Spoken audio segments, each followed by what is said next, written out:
All right. Good morning, good afternoon, good evening. Coming at you here, Ms. Carlson, doing part two of the close reading of Jack London's To Build a Fire. I have no idea at this point if there's going to be a part 3, 4, 5. I don't know. We'll see how much we get done. I typically try to limit these to 15 or 20 minutes. I sometimes go a little over. But I know what attention spans are. I know what my attention span is, and it doesn't go much past 15 minutes. So you don't have to do these all in one dose either. You can, watch for a while and pause it and come back. So that's the beauty of these video tutorials. All right. So I want you to follow along as I do this close reading of Jack London's To Build a Fire. You should have read this story through on your own first. And then what we're doing is coming through and taking a magnifying glass to it as we do a close reading. So reading through the first time is just to gain, I guess I read for pleasure, but when you're reading for school, you typically read in a different way. When you read for analysis, you read in a different way. And that's what we're doing today as we pick up where we left off. Just a brief reminder, we are looking at willful ignorance in this part of Unit 3. We're in a unit called Uncomfortable Truths, and we're learning about why human beings tend to ignore things that have consequences that we don't want. I don't know, that's a very simplified version, but we've been studying, what the term willful ignorance means, and we're going to be applying it to different stories and poems and even some nonfiction in this unit. And then I told you some things to be on the lookout for. I'm not going to go over them again here just for the sake of time. But in part 1, I went over each of these and we talked about the fact that we're going to have a graphic organizer to fill in at some point. And so we're going to be collecting evidence about these various aspects of willful ignorance that our protagonist, the man, the nameless man, tends to experience. Or I guess willful ignorance, I don't know if that's an experience. I guess he's, it's a behavior. All right. And then you're going to be answering some discussion questions down the road as well. So make sure you are engaging fully with your reading and pay attention here as we go through this. Also, I'm going to be embedding a secret word/photo that you are going to use as a password at some point to prove to me that you did go through this tutorial. This is for my students, obviously. If you're watching outside of my classroom, you can do whatever your little heart desires. All right, so where we left off last time was this last line. So he, it said undoubtedly it was colder than 50 below, but exactly how much colder he did not know, but the temperature did not matter. And here's where we're going to pick up. He was headed for the old camp on Henderson Creek, where the boys were already. They had come across the mountain from the Indian Creek country. He had taken the long trail to look at the possibility of floating logs from the islands in the Yukon down the river when the ice melted. I'm going to turn off my monitor and maybe then it won't be so glaring. There we go. He had taken the long trail to look at the possibility of floating logs from the islands in the Yukon down the river when the ice melted. He would be in camp by 6 o'clock that evening. It would be a little after dark, but the boys would be there. The boys, I'm assuming he means like his crew, or, a bunch of guys.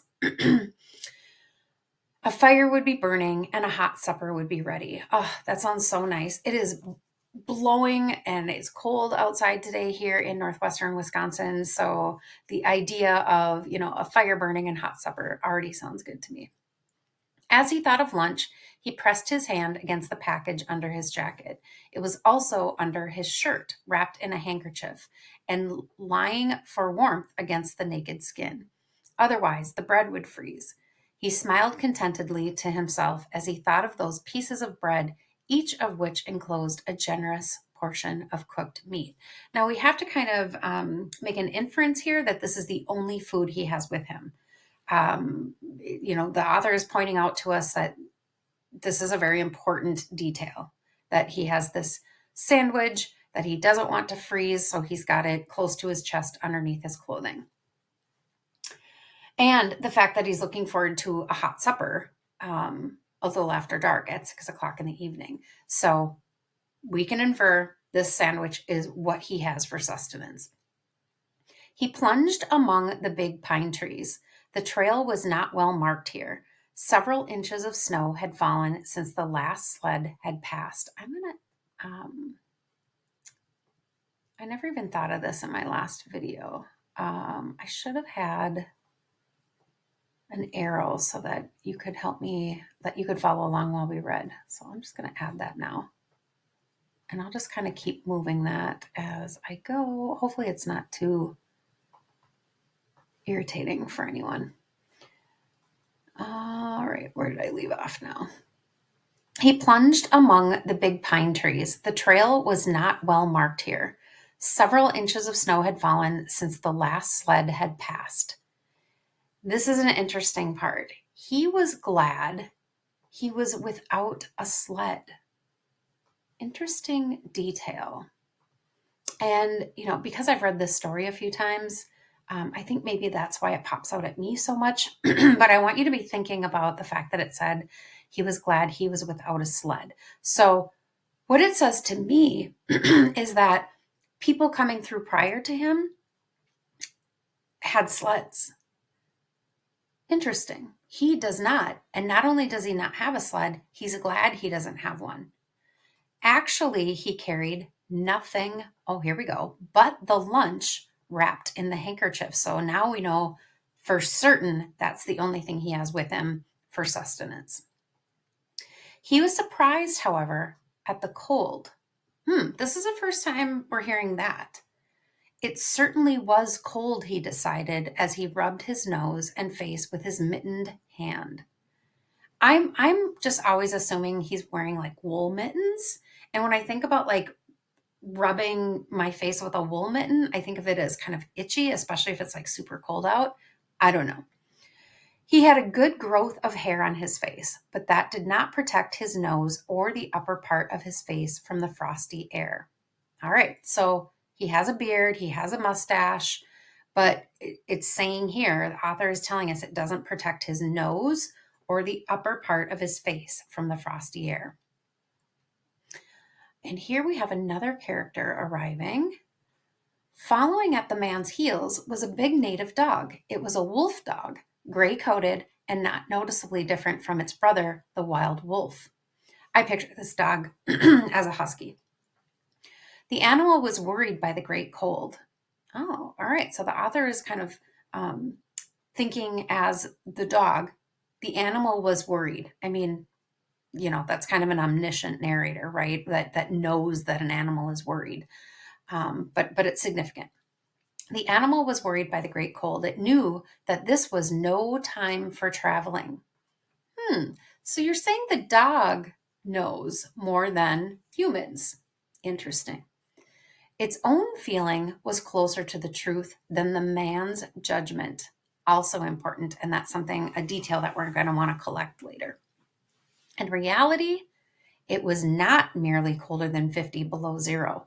So prior to this, in our first reading, it said that it was colder than 50 below, but we didn't know exactly how cold. Now here, we're being informed it was not merely colder than 50 below, it was colder than 60 below, then 70 below. It was 75 below zero. Wow. It was 75 below zero.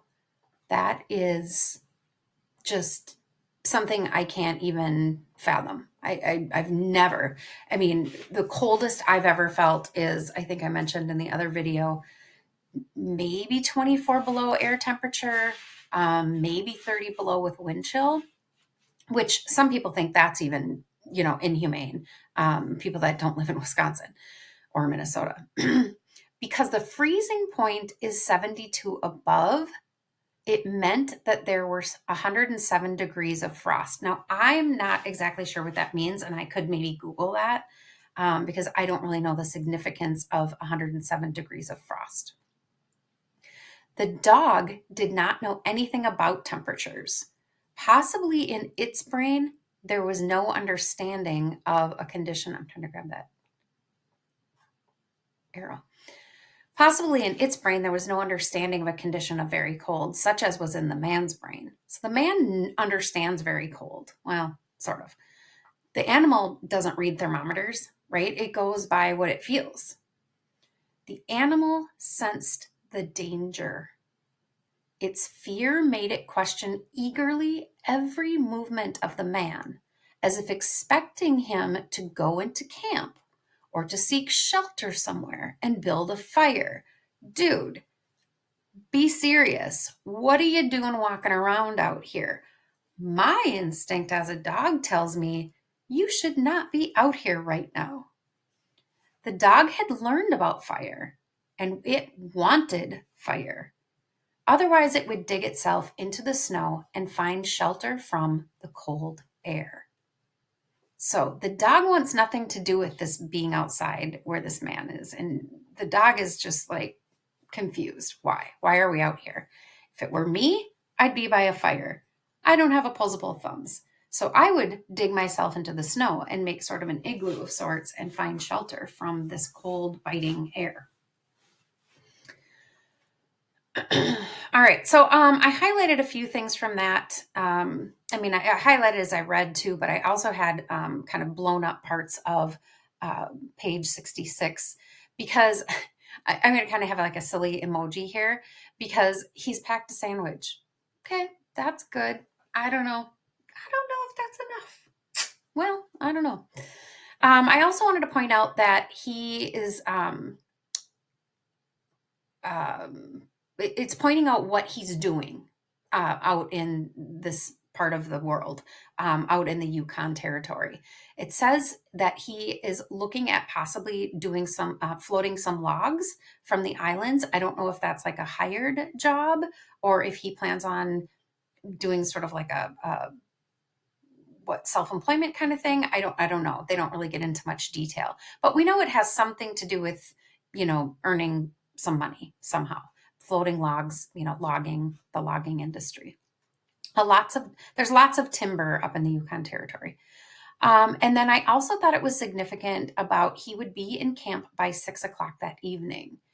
It would be a little after dark. The boys would be there, blah, blah, blah. But he has a time frame in mind. He doesn't plan on being out much past dark, right? And I think that is significant. So I'm kind of pointing that out to myself.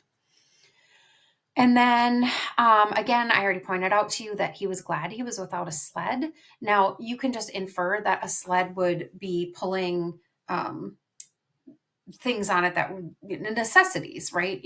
Food, water, maybe some dry clothing, maybe a sleeping bag. I mean, you can just infer that if you're pulling a sled, it would have amenities in it, matches, whatever you would need when you were out in this extreme cold and walking. The fact he doesn't have one should be some alarm bells for us, right?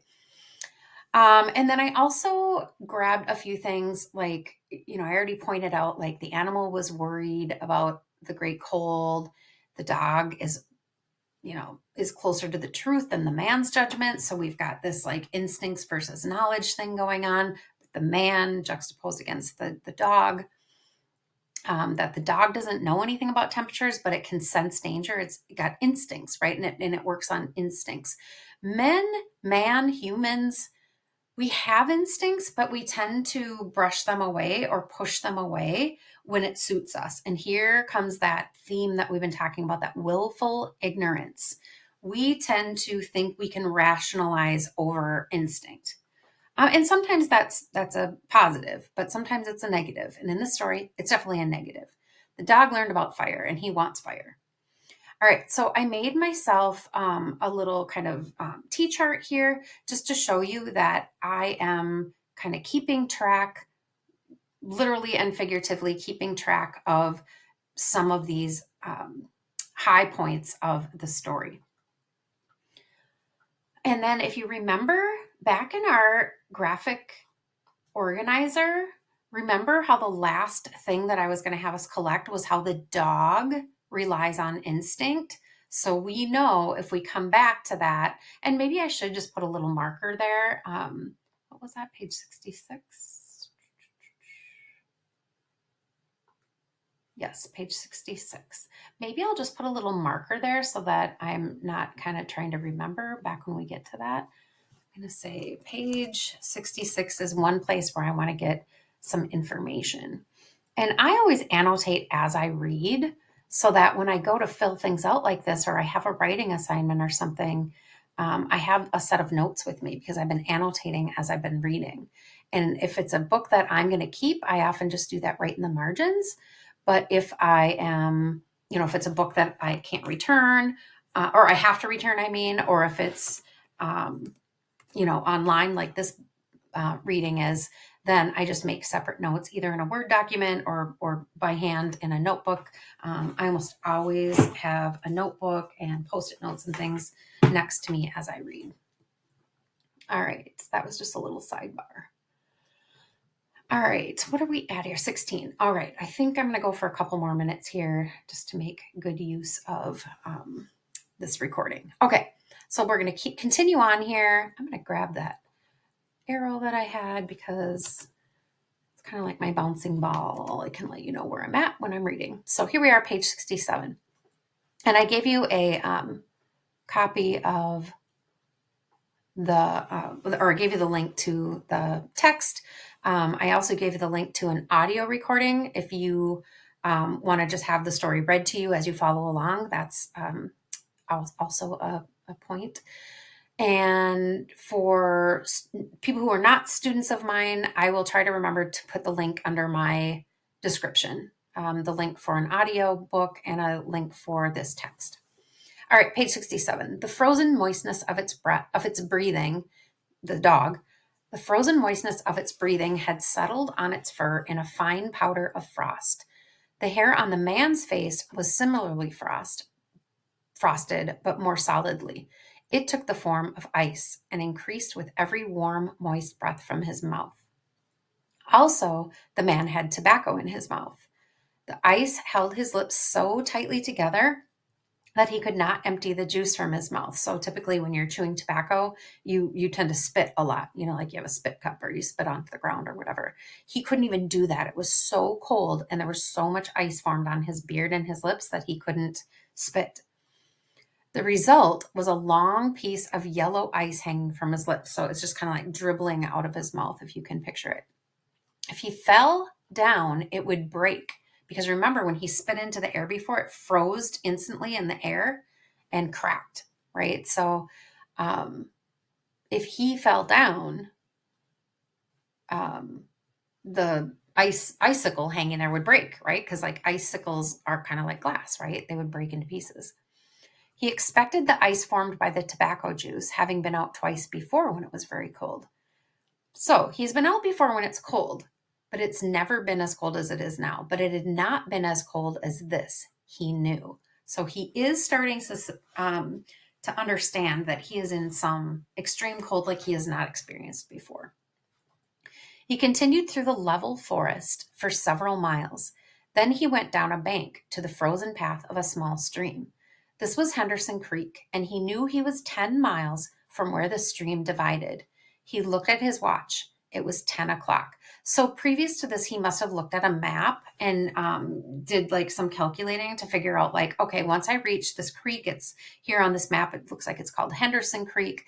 Then I know I'm 10 miles from where the stream divides. And, like he obviously has done a little bit of planning in terms of looking at some maps. He looked at his watch. It was 10 o'clock. He was traveling at the rate of 4 miles an hour. So earlier in the story, it told us that it was 9 o'clock when he set out. Now we know it's 10 o'clock, and he has figured out or calculated that he has been walking at a rate of 4 miles per hour. Thus, he figured that he would arrive where the stream divided at 12:30. He decided he would eat his lunch when he arrived there. So he's telling himself at 12:30, I'll stop for lunch. The dog followed again at his heels with its tail hanging low as the man started to walk along the frozen stream. The old sled trail could be seen, but a dozen inches of snow covered the marks of the last sleds. A dozen inches is a foot of snow. That's a lot of snow. In a month, no man had traveled up or down that silent creek. The man went steadily ahead. He was not much of a thinker. That's the second time the author has told us that. I think at least twice he's told us the man is not much of a thinker. At that moment, he had nothing to think about except that he would eat lunch at the stream's divide, and at 6 o'clock he would be in camp with the boys. So he's a man of facts. There was nobody to talk to, and had there been, speech would not have been possible because of the ice around his mouth. Once in a while, the thought repeated itself that it was very cold and that he had never experienced such cold. So, anytime you see this repetition from an author, you need to take notice. Repetition in poetry and literature means it's important. It matters, and the author already told us that the man had never experienced such cold. So that was back here. He said that it had not has been as cold as this. He knew, and now that's being repeated. As he walked along, he rubbed his face and nose with the back of his mittened hand. He did this without thinking, frequently changing hands. But with all his rubbing, the instant he stopped, his face and nose became numb. His face would surely be frozen. He knew that. And, the first time we're hearing this, he was sorry that he had not worn the sort of nose guard Bud wore when it was cold. We don't know who Bud is. Maybe he's one of the guys that's going to be at that camp. But Bud wears or has worn a nose guard when it's cold. Now he's sorry. He's starting to have some regrets. That's interesting too. Such a guard passed across the nose and covered the entire face, but it did not.